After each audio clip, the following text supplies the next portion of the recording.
So Jen and I have known each other forever. A very long time, yes. Yes.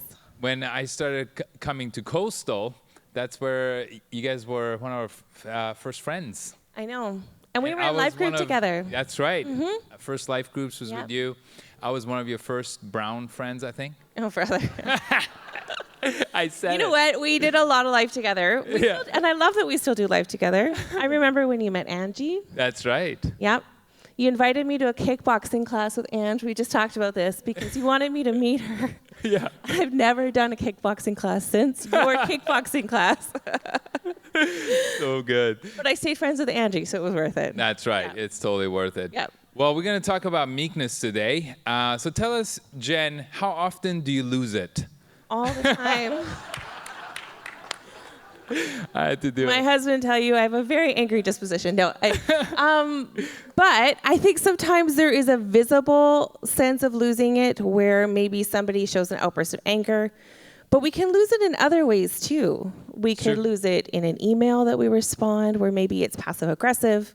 So there's other ways that maybe it could be very visible, but then I think sometimes we can lose it in other ways that it would come across like we're defensive or passive aggressive. Yes. And that's also not being meek.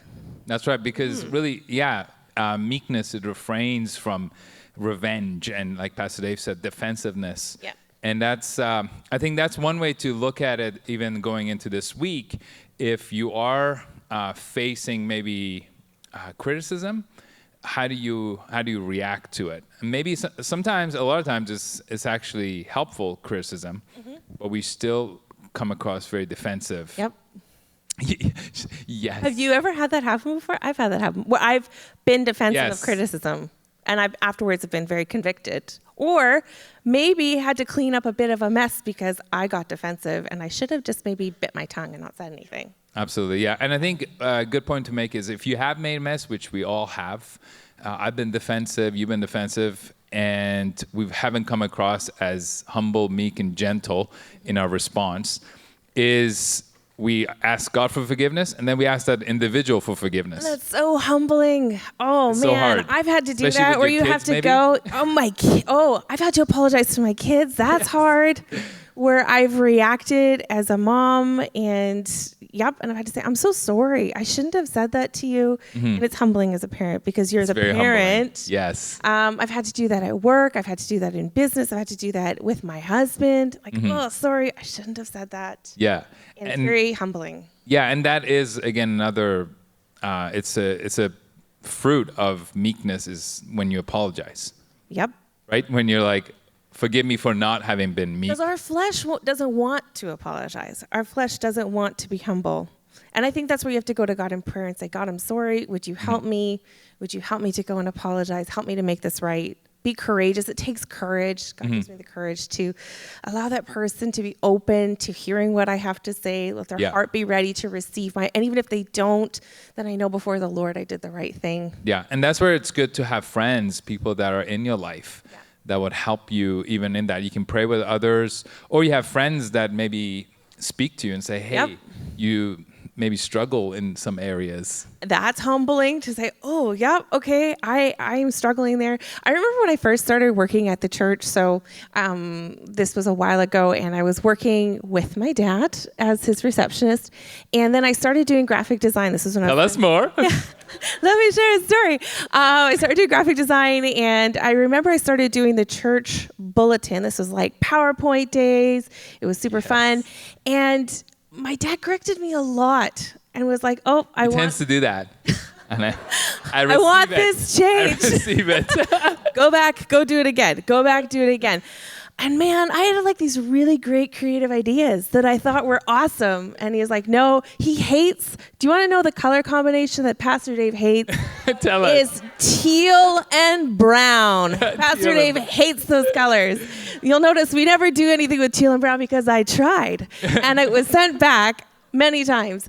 And I remember getting kind of offended with my dad, being like, Dad, you don't understand. Like, I'm in art school. I'm very creative. Yes. And he's like, no, I don't want it like this. That's not how we do it. That's not how Coastal does it. And you know what? What he was doing, it wasn't mean. He was loving me and he was correcting me and he was helping me. And I had to develop meekness to receive with humility. But now, 20 years later in my career, I am so thankful for a dad who corrected me and a boss who corrected me, because actually now working with clients and what I do for work, man, he set me up. And I'm blessed because I developed that and I learned to listen to that. And sometimes we have people in our lives, whether it be a boss, whether it be a parent, whether it be a friend, that corrects us lovingly and gently and says, no, that's not how you need to do it. Or that's not how we live in the kingdom. And you kind of got those ouch moments, and we have to choose to receive it. Like, am I going to receive this, or am I going to just choose to be proud and be like, no, I don't want to hear it?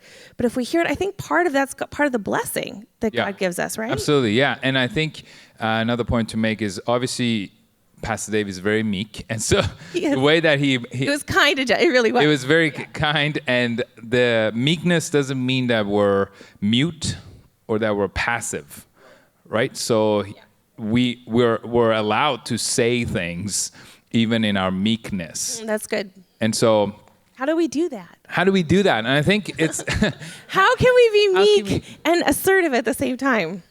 Yeah, I think is standing up for what is good, for what is just. That's appropriate, and you do it in a way that you're not looking to crush the person. Yeah. Right. You're trying to win them over. Right? A lot of times, if you're in the world's way, is you crush your enemy. And assert your authority. Exactly. But in the way that we do it, we're supposed to approach people with gentleness, with meekness, which would be a way that we go even in the tone of voice that we bring correction is very important. And your posture, right? Yeah. And so, and you always want a sandwich. Like I was just going to say, it's the sandwich. So tell us what the sandwich is. Go for it. Okay. Yeah. So basically you tell the person, hey, I love you, but you're wrong. And I love you. And then the person's like, oh. And they're like, oh, I receive it. It's like a tasty sandwich that I could digest. No. Yeah. That wasn't that bad, was it? Now move along. So like even with our kids, right? Yeah. If you want to correct them, you don't want to always be corrective and coming across as you're nitpicking all the time. So how would you say that to Abrina or Layla? They did something wrong. How would you sandwich with meekness, correction, and without being like a lording father? I think what I've had to learn over time is being gentle, is before I direct, that I connect. So before you direct someone to do something or you correct them on something, you try to connect with them. And then you hear them out. And then you want to come across as in like, I see you. I see your strengths. I see your goodness, your beauty as my child. But I also want to bring correction to areas where there can be improvement. And so in that balance, I think we can win the person over rather than pushing them away. Wow. Connect before you correct. That's a great place to leave off. That's so good. Thank you, Jen. This was great. Appreciate you. And thank you for staying with us. Again, we love you. Jesus loves you. We'll see you next weekend.